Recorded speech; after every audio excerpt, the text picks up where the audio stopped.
So today we'll be looking at the classification of nervous system. The basic functions of the nervous system is to detect changes within the internal environment, that is within the body, and the external environment, that is outside the body, and to elicit appropriate responses to it. It is also involved in higher functions such as learning, memory, cognition, intellect, etc. So at the basic anatomical level, the nervous system can be divided into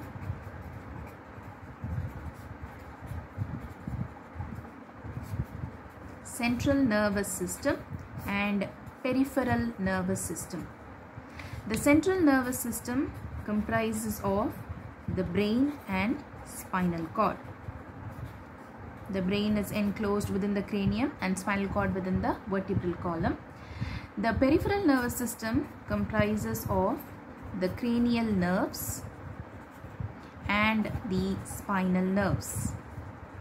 So the peripheral nervous system forms a link between the central nervous system and the structures of the periphery such as skin, muscles, etc. So the peripheral nervous system, it forms a link between the central nervous system and the structures in the periphery.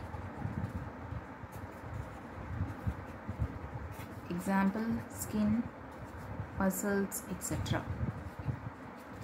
At a functional level, we can divide the nervous system into two components. So they are the somatic and the visceral component. The visceral component is also called as the autonomic nervous system.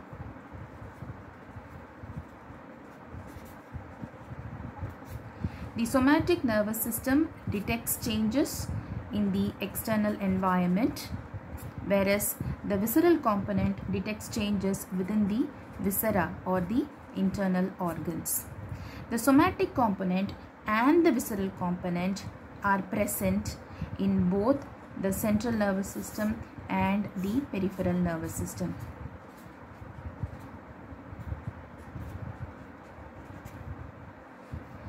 So in the next lecture, we will be continuing with the autonomic nervous system.